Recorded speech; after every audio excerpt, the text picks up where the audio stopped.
Liana, bukan nama sebenar, pernah berkongsi dan menceritakan bahawa semasa dia sedang asyik duk scroll TikTok di dalam biliknya, tiba-tiba terkeluar video lagu Ulek Mayang yang dinyanyikan dengan suara halus dan mendayu.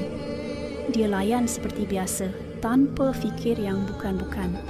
Bila mata dah terasa penat, dia pun meletakkan phone di tepi bantal dan cuba lelapkan mata. Malam tu dia bermimpi.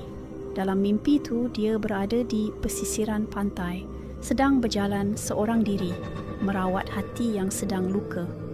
Tiba-tiba dia nampak 7 orang wanita berjubah putih sedang menari dalam bulatan dan lagu Ulek Mayang berkumandang dalam mimpi tu.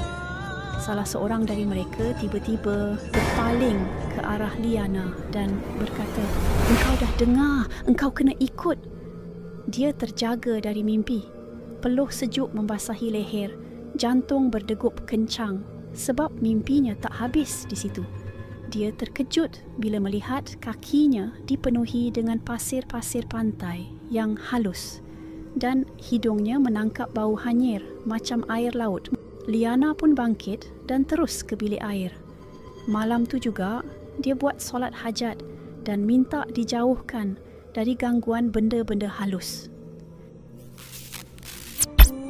Ulek Mayang bukan sekadar lagu rakyat, tapi satu warisan yang ada penghuninya sendiri.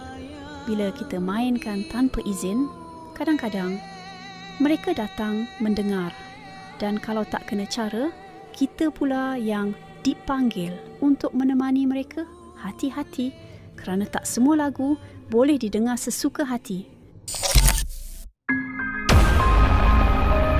Macam mana kisah kali ini? Korang